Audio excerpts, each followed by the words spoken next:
I understand where they're coming from. Not all gun owners are going to go and commit a crime like this fellow did. Right. Let's start with our gun owners. Brian Sullivan, I want to start with you. We talked about this yesterday when you came in. Gun owners often feel like they are being attacked constantly by ballot initiatives and assertions that you're just a bunch of rogues who want to, show off your guns. What don't we know about the average gun owner around here? We're just average people. We work with you. You deal with us every day. We're no different than you. Not all of us are crazy. And we want to be able to have our firearms, but there is a happy medium that I think we all can reach. Wow. Gordon, what about you? You're a gun owner as well, right? Yes, I am. Tell me about that and what caused you to engage with us? You sent us a very thoughtful email after Monday's news. Just your perspective on the issue itself. It just really touched me, and it, as I said before, I'm real hard line on my gun rights and gun ownership. I grew up in the 60s when the only violence you ever heard of was broadcast every night, the Vietnam War. And it was a tipping point, I think, from that point on as far as the media, movies, society. And it just kind of grew, and I feel ridiculed to a degree. But you also felt a need to have a weapon. It was Sure. something that you were not going to give up. Sure. I own them. My kids own weapons. They've all been properly instructed, and we want that right to reserve to protect our home, our families, and in this day and age, it seems fitting.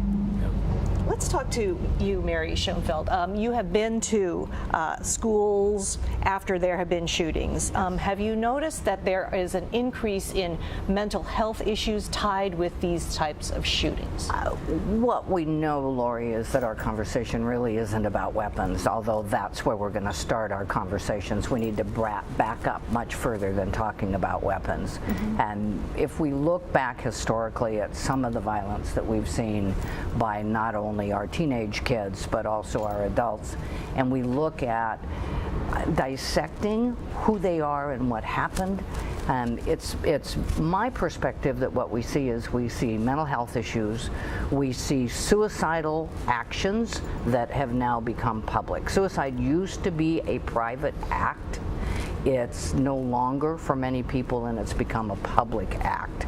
And that's what I'm seeing more and more often when we see these kinds of things. So what happens when you combine mental illness with firearms, easy access to firearms? I think the lethality is ratcheted up when we're looking at suicide ideation. If what I have is my car in my garage, and that's going to be my method, the lethality of that may be there for me, but it isn't for 60 people or 500 others. So when we combine that, that's when we see some of the incidents that we're seeing now. So what's interesting is that when we talked on Monday night, we talked about this statistic nationally. Yes. 7 out of 10 gun deaths or suicides. Correct. 8 out of 10 in the state of Washington. Yes. At home, this is where we want to start. If you care about gun deaths and gun violence, 8 out of 10 gun deaths in the state of Washington are people taking their lives with guns. So I really believe that if we're going to walk the walk and talk the talk, we have to start with that statistic, because it's an immediate and it's a lethal and it's an irreversible form that is all too common. I'm looking at Gordon. You and I have gray hair. We're in the biggest risk group. Guys our age and older are most at risk of killing themselves with firearms, and we've got to get to the root of that. Mary, do you have any thoughts on that? Well, just what we've been saying is that we can look at the statistics, we can glean some information from those statistics, but our big questions really are, why was suicide an option for any of these shooters that we're talking about, and what happened prior that got them to that point that they felt that that was their only option, their only choices, and was the one that included coming into a public forum, whether that's a teenage or a young adult party, or whether that's a concert venue. Let me bring in Amy in this conversation. You came at this as, I'm a parent, I'm scared, I'm concerned. Tell us a little bit more about that.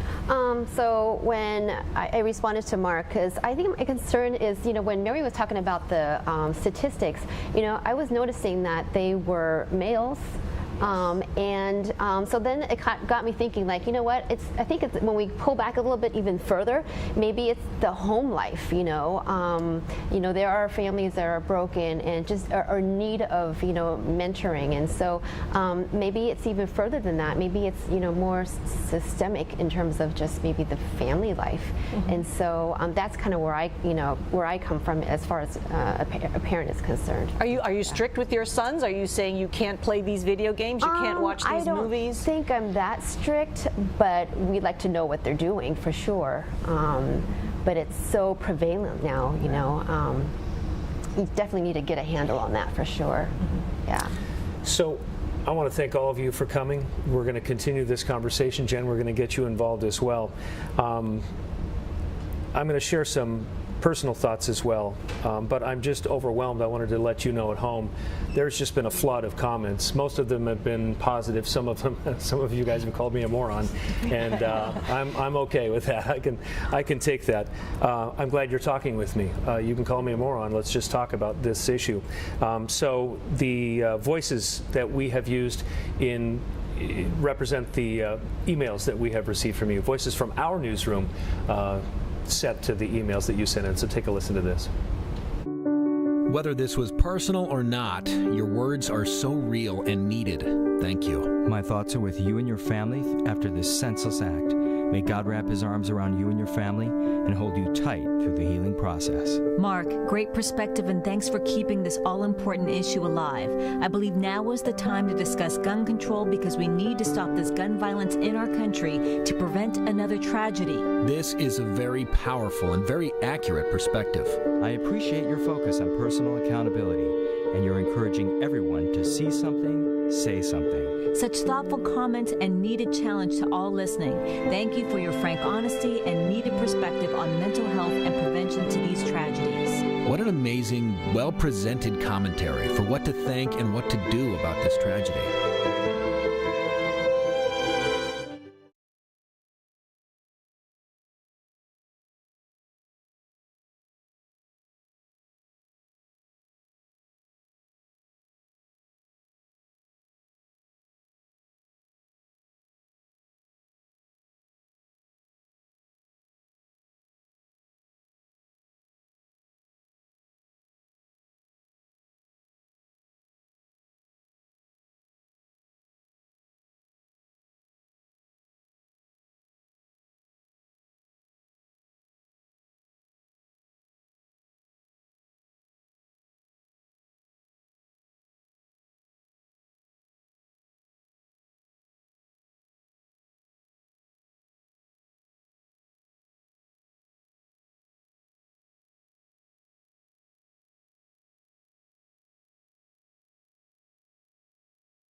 Our souls are stricken with grief for every American who lost a husband or a wife, a mother or a father, a son or a daughter.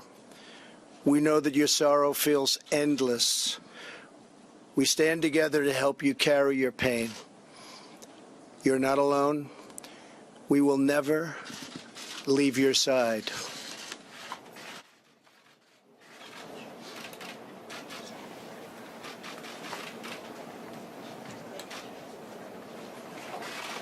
We have a couple good leads, and we're working our way through that. Here in the state of Washington, 80% are suicides. 80% of firearm deaths are suicides.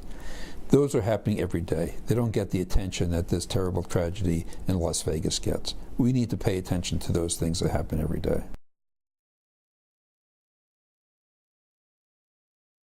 Vera co-authored a groundbreaking study that found that guns in the home triple homicide rates. And you heard that statistic once again, 8 out of 10 gun deaths in Washington are from suicide. Among teens in particular, though, guns in the home raise the chances of suicide tenfold. Now, on our King 5 Facebook page, Elaine Howard said, we need mental health background checks as well as criminal background checks. I lost my husband by suicide to a shotgun. Should never have happened.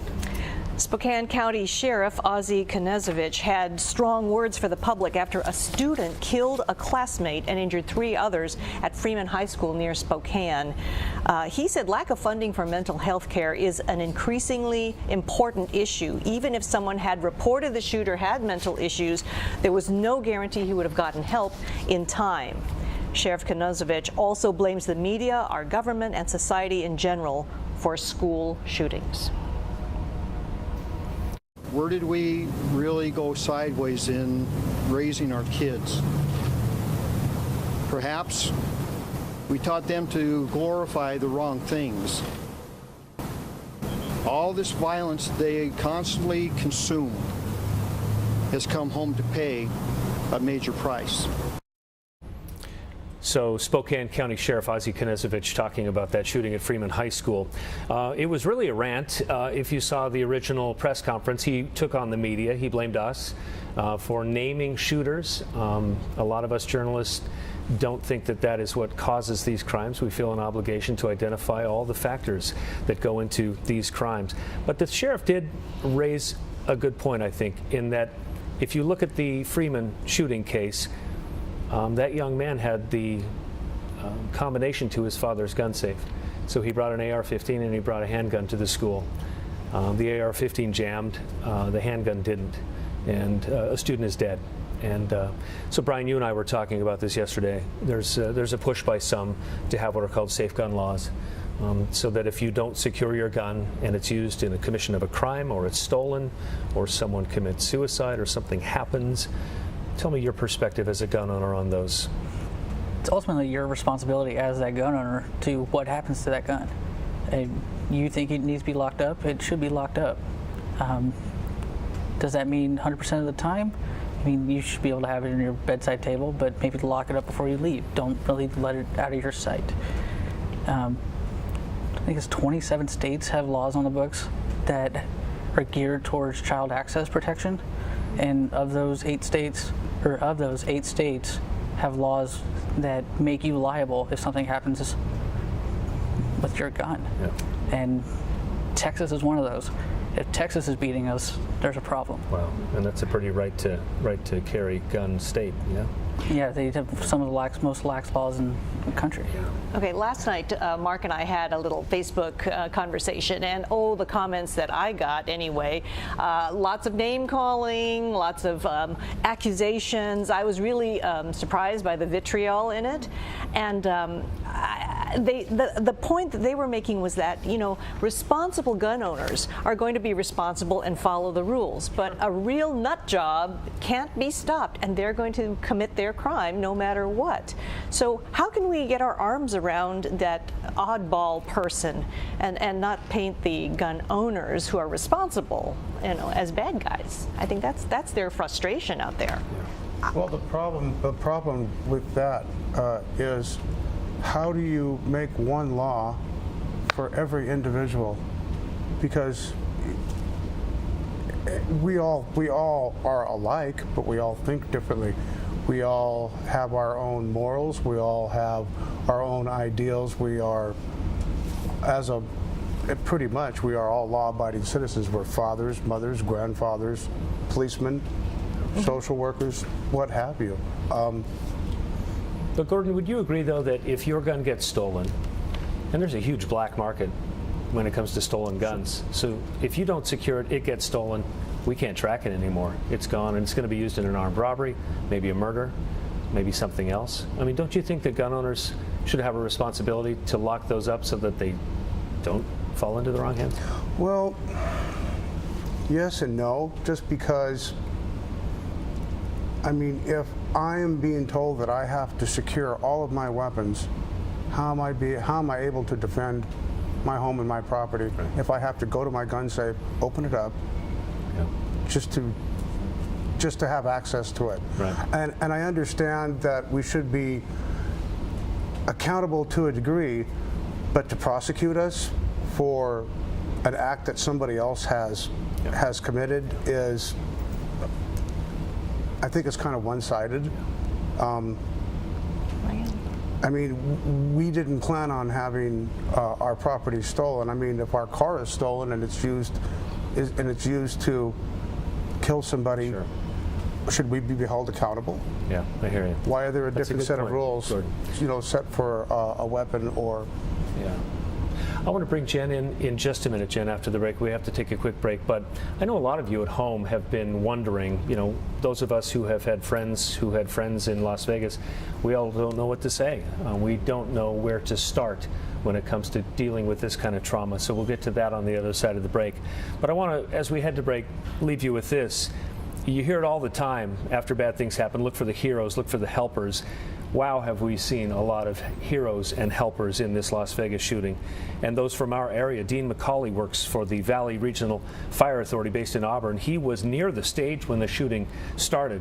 There was chaos and confusion. He didn't know how dangerous it was to stay, but he did not leave the scene. One of the tactical officers who was in his gear was very clear with us. If you go back out there, there's multiple shooters. We are not secure. And it's a moment where I will never forget looking at this other firefighter. I don't know his name. He had a Union shirt on. And we both looked at each other and said, let's go.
Welcome back to our King 5 special coverage of the gun violence epidemic in America. Thank you so much for joining us here on King 5 and on the King 5 Facebook page. I want to bring in Jen McCormick. And Jen is a mental health counselor. I talked about this the other day on the air. A little over a year ago, I was in your office after the Mukilteo shooting that my son survived. And I had nowhere to start. I didn't even know what to say. And we've had to talk with friends who don't know what to say to friends. Get us started on what we do, what we say when we're faced with trauma. Yeah, I mean, the first thing to know is that we don't know what to say. And that's okay, and to be honest about that. And also oftentimes I hear from people that they would rather have someone just kind of do something for them instead of saying, I'm so sorry, or I can't imagine how you feel. Instead, think of what they might want that could help them during this time. So cooking a meal or taking care of their children or whatever, taking them, going out on a walk. We've talked about these heroes who ran in, and a friend of mine that I grew up with from childhood was one of those who was giving CPR on people who didn't make it. I can't imagine that the people that went through that will be unaffected by this. No, they'll definitely be affected. So how might they be affected, and what should they watch for? Yeah. Well, I think there's different levels of being affected, so it depends on a lot of different factors. Like I was saying yesterday, people have different responses to trauma, but some of the things to watch out for these people in particular, is having dreams or intrusive thoughts about that situation, about giving CPR, trying to go back and change the story by reworking it in your mind over and over. Those are things to kind of watch out for. Yeah. Jen, we'll talk more in just a little bit. Thank you so much. And as we head to break, we want to remember Carrie Parsons of Bainbridge Island, and that her brother posted that she had died of her injuries in the Las Vegas shooting. We'll be right back.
And welcome back to King 5 special coverage on the gun violence epidemic in America. We've got our panel assembled here.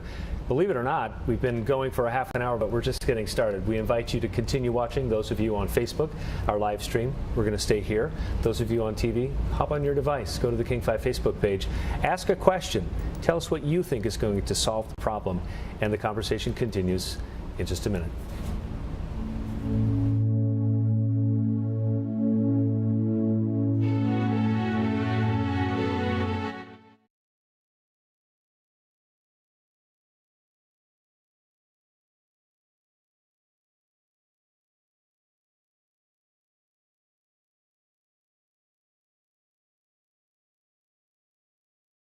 Can you just to say that this happened. Okay. We're still on Thank you. Facebook. That's okay. It's okay. We can do photo ops on Facebook.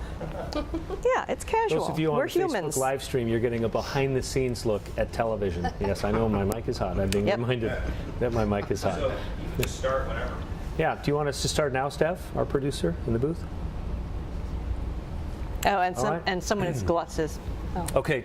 For those of you still with us on the Facebook Live conversation, thank you so much for joining us. I'm going to take out King 5 out of my ear so that we can continue our coverage on the Facebook page, King 5 Facebook page. Gun violence in America, that's what we're talking about. We're talking about solutions. We're talking about getting everyday people engaged in the conversation. That's why we have our panel. If you're just joining us now, I want to introduce our panel. Should we go in the same order that we did before, you guys? Let's Lori, go ahead. Okay, here on my left is Gordon Whitrock, a dad, granddad, who just wanted to be part of this conversation. He is also a gun owner. And to his left, Dr. Mary Schoenfeld, who has been a traumatologist, a new word for me, but she has also been responding to events that happened at Marysville Pilchuck, at Freeman High School, and Sandy Hook. Columbine. So Wow. she is a traumatologist. And we have Jen McCormick just next to Lori there. Jen is a mental health counselor. Brian Sullivan is to my immediate left here. And Brian is what I've dubbed you everyday guy, because I think that it's pretty accurate. That's the most endearing term. You're an everyday guy who happens to own guns, and I really think I've appreciated your perspective on someone as a gun owner. And to my immediate right, Amy Eng is a concerned mom who, the common denominator is all of you, except for the experts, sent us an email and wanted to engage us on this. I think we should jump back in. Lori, I do have some also people who have been watching us so far on Facebook stream, and I wanted to share some of their comments. Sure. Robert says, a gun owner is not the problem. Assault rifles are the problem. Okay? Why does a citizen need a semi or automatic machine gun? Kathy says this is all the same talk when Sandy Hook happened and nothing has been done. Bet says, I cannot understand why anyone needs an AR-15.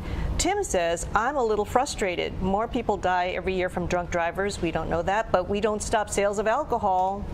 Well, we tried as a country to ban alcohol, and how did that work out? Mike says, how can we justify assault weapons? Tom says, Chicago has some of the strictest gun laws in the country, but one of the highest homicide rates. Please address that.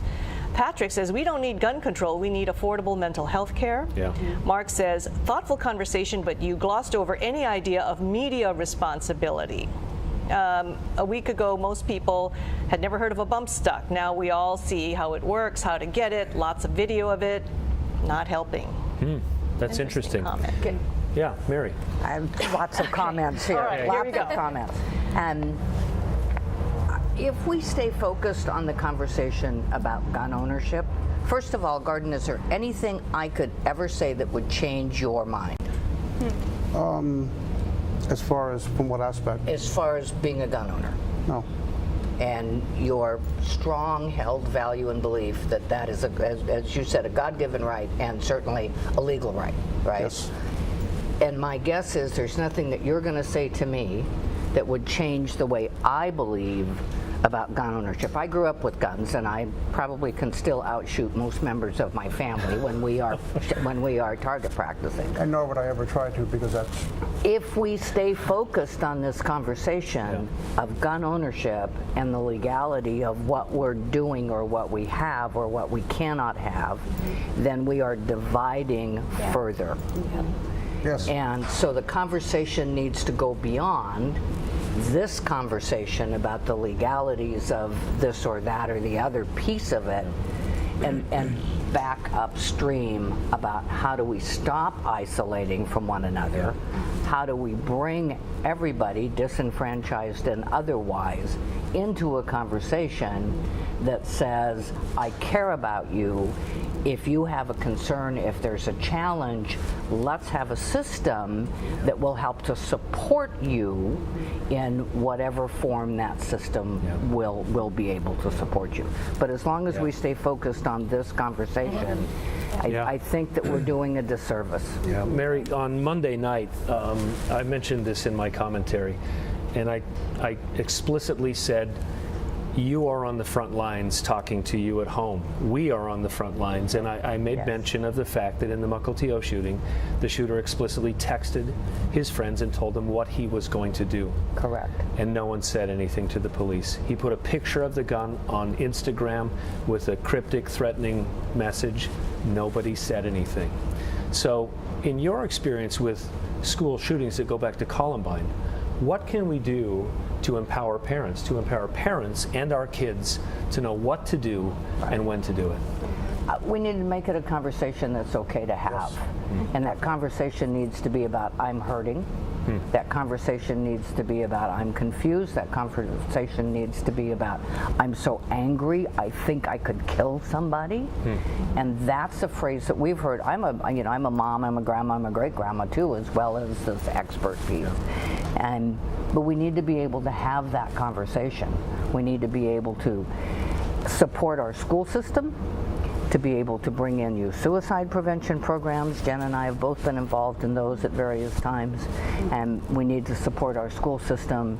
And if they suspend a student because of some concern that there's some support for that suspension, we need to support our schools with threat assessment programs, and there's some well-researched, solid threat assessment programs processes that are available, not only for our school system, but also for adults in businesses.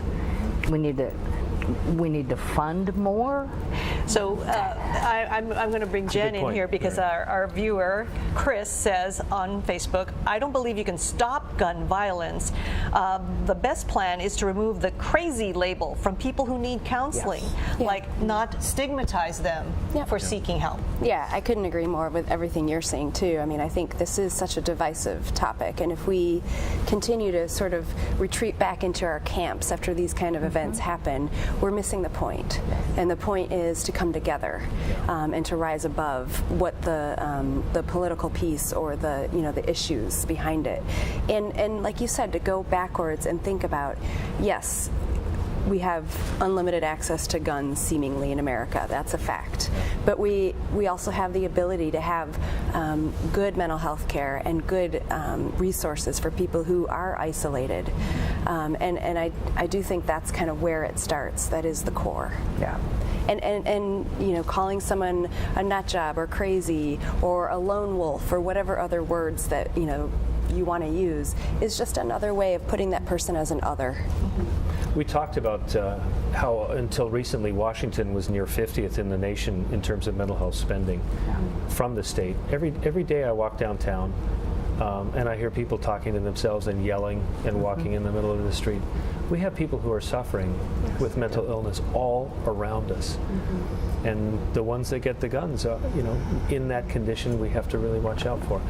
I do want to get us back to one thing that, we've talked about these bump stocks, and I do want to talk with you two guys as gun owners because something I think we do have to agree on, and Congress is already discussing whether to act on this. We have anywhere from 5 to 9 million assault rifles in America. We can legally buy these conversion kits today. I looked it up online and I watched a video. It took less than a minute for the guy to convert the gun, put the bump stock on, and turned it into a machine gun. We can legally buy 100-round drums. So when we talk about ISIS sympathizers and Al-Qaeda sympathizers and people with mental illness, today in America we can buy the components to make a machine gun, and all of it's legal. I'm thinking back to when methamphetamine was a huge issue. What did we do as a society? We started to outlaw the components. People used to be able to go to Costco and buy a case of pseudoephedrine, and they would go cook meth. But we recognized that the component was dangerous. We started to register nitrogen fertilizer and keep track of that because people like Tim McVeigh could make bombs out of it.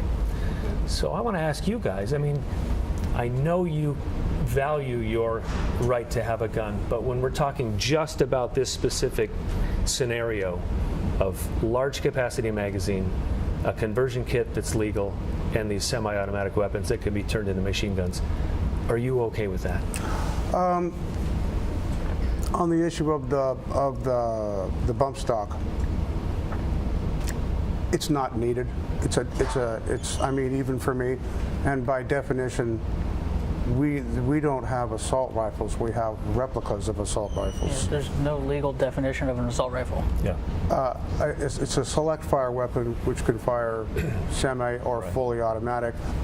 But to get back to what you're saying, asking, no, there's no need for 100-round magazines. There's no need for bump stops to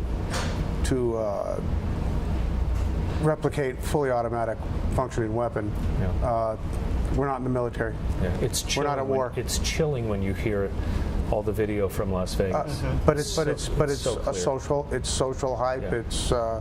It's these young people. It's these radicals, and it's I don't want to say. Yeah. I don't want to say nut job, but it's the extremist. Yeah. I don't. You know. Brian, what about you? What are your thoughts on this, Brian? I don't think bump stocks should be legal. They serve absolutely no purpose. A lot of people would say the same thing about an AR-15. To that, I would strongly disagree. If you really want an automatic rifle that bad, join the military. They can use a few good people. Magazines, I think they're good at 30. Because if you start banning them, at least at the state level, people can go to Idaho, Montana, wherever they want. Most states you can buy a 30-round magazine, and you can start checking everybody that comes through the borders. And when they did the initial assault weapon ban back in '94, at that time they estimated there was about 20 to 25 million high-capacity magazines. Wow. Where do you think that number is now? Yeah. We've got a couple more comments from Facebook. One woman, Marcia, says, please ask your panel, when do the rights of individuals take a back seat to the safety and the best interests of the entire society? In other words, it's true that most gun owners may be responsible, but owning the gun puts intense burdens on society. Tamara says the Second Amendment was not written with the powerful guns we have now. Nancy also says, I'm just curious how one more law will change people as a whole. It's already illegal to kill people, and that doesn't stop shooters. Amy, I want to bring you back into the conversation. As a parent, what concerns you most about what you're seeing now? I wanted to tag off what Mary was saying. I've noticed that there's a lot of anger, with these people who are misusing their weapons. And so, yeah, that disturbs me the most, because it's the anger. Is there, something that we can do even when they're, like kids, that we can listen to them or provide them more services at school or whatever they need? It's just like they don't feel like they're heard. And so I think that could be an area where we can improve on in terms of talking to our kids, and also being able to just lend more support to them, because I just don't think they are heard. And so, maybe this is the way they want to be heard, and it's not the right thing at all. And so, I'm just kind of concerned about that area, and how the anger issue is just kind of boiling to. Is there a way that we can legislatively or as communities address some of these social issues? Okay, I agree with Mary. We're not going to, if by talking about the machine, the actual article, it's not. We're not going to get anywhere. But if we talk, how do we start dealing with anger and isolation and frustration? And I would think that it would start at the root, at the home. It starts at home. Everything starts at home. It starts with your family. It starts with your family life. It's communication. I had a wonderful family life, 4 sisters and my mom, and we were very close. And it's that openness. It's that communication. It's discussing how you feel, or a problem that happened at school, or a problem with a friend, or something that they had seen or witnessed that was disturbing. And it starts with communication, whether it be at home, whether it be with a friend, with a counselor. I think that's the beginning there. Jen, what's your best advice how we engage with our kids when it comes to talking about gun violence, talking about anger management? Just what do we do? Yeah, I mean, I think one thing that comes to mind just listening is that yes, we have to address anger, and I think we also have to be a lot more diligent than we maybe used to have been, because there's a lot more access now to ways to express that anger. So that's changed radically since even 20 years ago.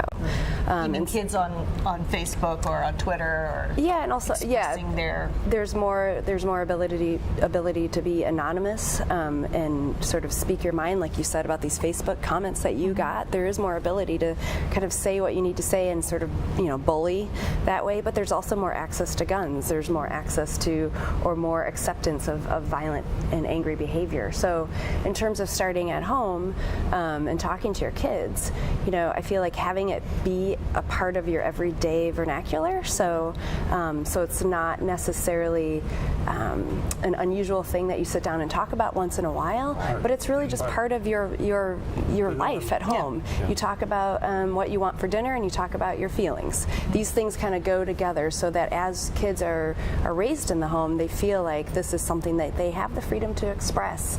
And when they get to hit adolescence and want to sort of shut down more, at least that precedent has been set. One thing we talked about earlier too was that the training and the education that goes with gun ownership is very important. It was important to you, it was important to you too. Can you talk a little bit about gun ownership and gun safety education? Sure. Yeah. Brian, you talked about that with me the other day, and you actually said something that was kind of interesting to me. If you've never shot a gun, you've never handled a gun, you're encouraging people to go in a safe way, maybe to a gun range and do it.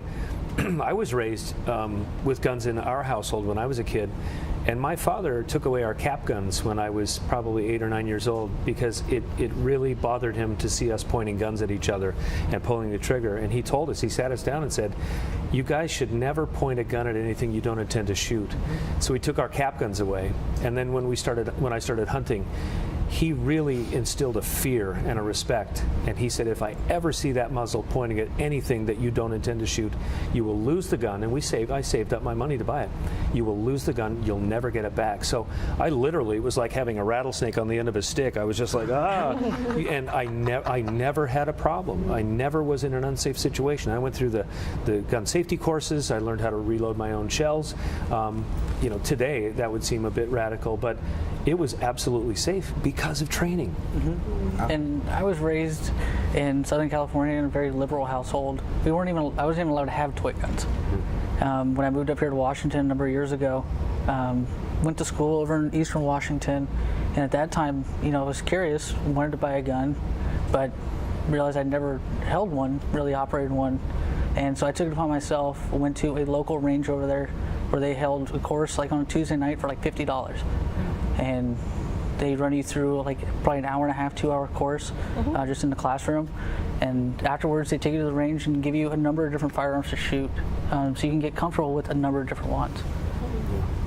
And I think the advantage is, if we're going to engage on this topic, even if you don't like guns, you should educate yourself about guns. Because when the ballot initiative comes up, and we know that it will come up at some point, regulating some aspect of firearms, you should know what that actually means and if that actually will make a difference. Yeah, I agree.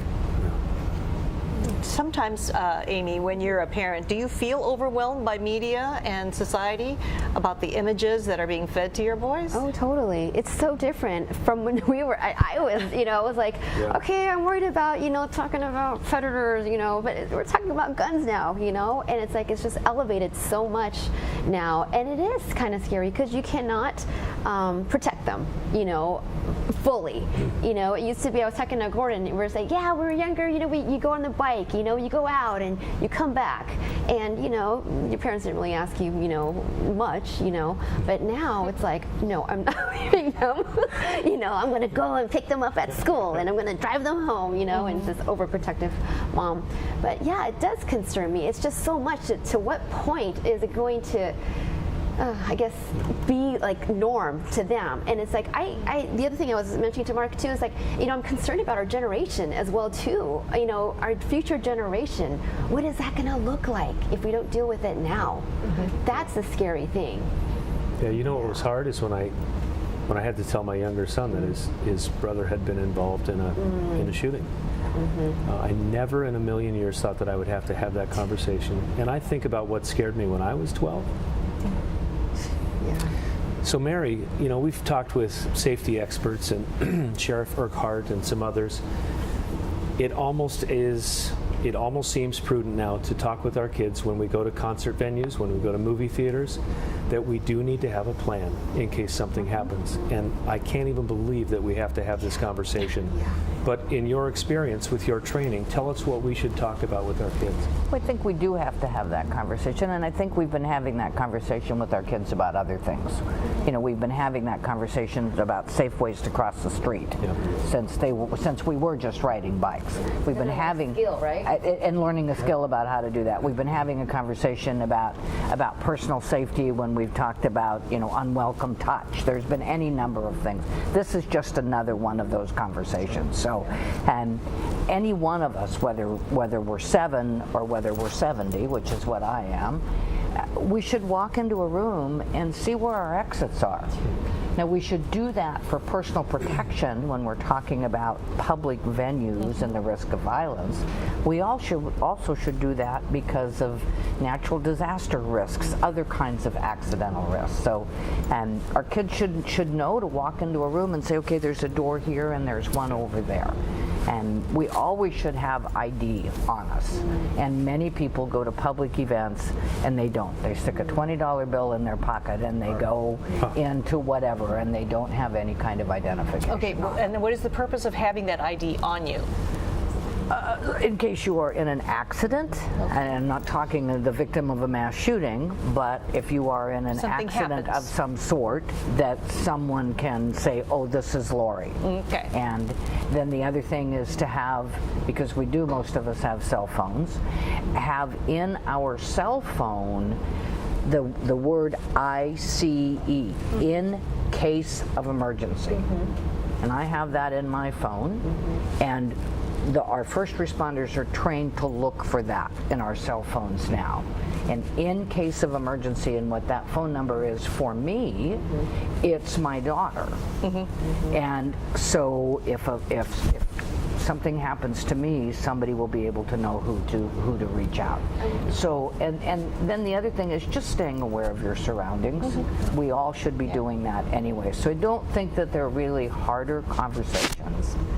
There's just maybe more urgency in them than what we've had. One thing that I learned earlier this week, we interviewed the doctor who was the head of trauma at Harborview, and one thing that she was thinking of was to train every high school senior how to stop bleeding. Yes.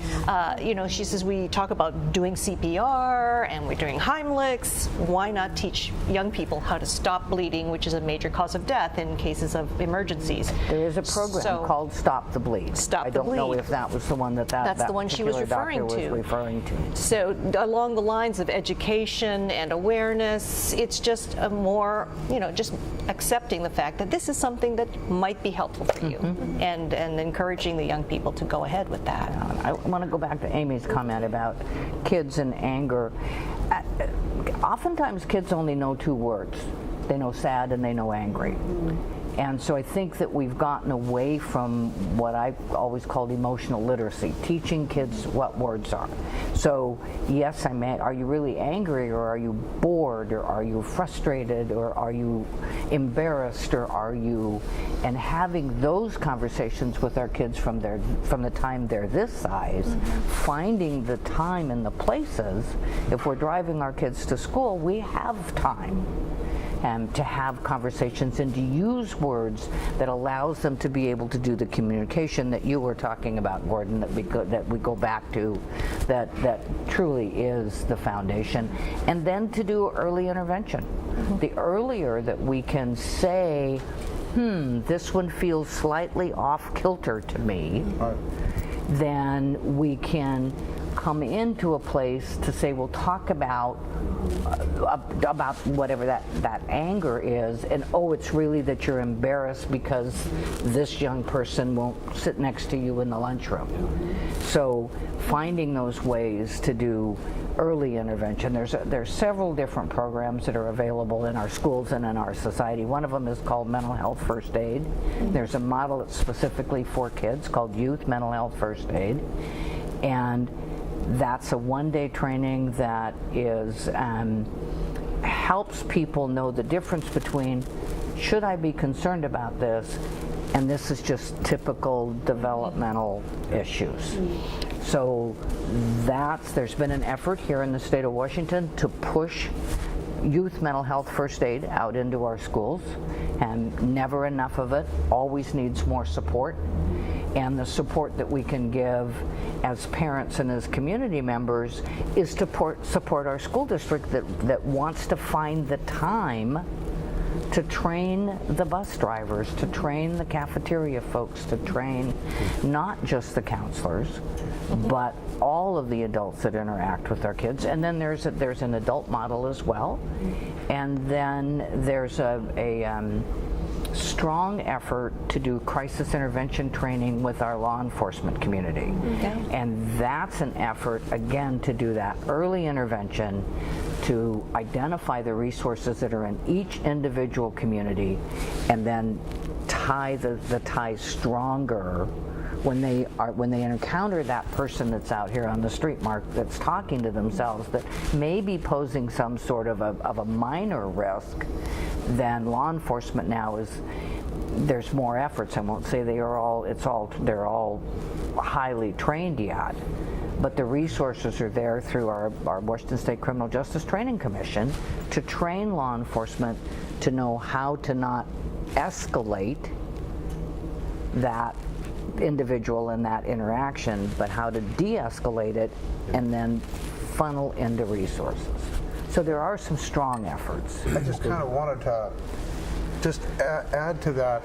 I just think that to put that kind of burden on our law enforcement, who are already overburdened and overtaxed on some of the things that go on out there, as well as our teachers and counselors. I mean, hiring more people, bringing the money. I mean, getting the money to bring in people that work with law enforcement, as far as maybe as consultants, consultants, or having them actually go out there on the street and work with law enforcement, and having the extra help for our teachers and our counselors who are, they're up to their neck. They're up to their neck with just the everyday pressures and the overcrowded classrooms and all the other issues, funding and all that. I mean, I think the helpful part of that would be to have more support. And more support is always going to be better, I think. I want to go back to sort of a global view here. I don't know about you guys, but every time when I heard the news of this latest shooting in Las Vegas, I just got that pit in my stomach again, and I just thought to myself, oh my God, I can't believe it happened again. As a mental health professional, Jen, what's the first thought that goes through your mind when you hear of it happening again? I've sat with a lot of people that have survived suicide, so they've had a loved one who died by suicide or homicide, and so what goes through my mind is those stories that I've heard, and knowing that now there will be that many more stories and that many more people that are impacted.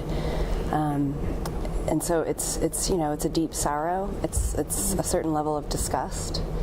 Yeah. And you and I know, after talking, there's a massive ripple effect here. And even those not directly involved can be profoundly impacted. As a parent, I didn't think I would ever be as impacted as I have been by what happened to my son and his friends. And that, through our community of Mukilteo, has just rippled. And that one event has had an absolutely profound impact on hundreds and hundreds of people.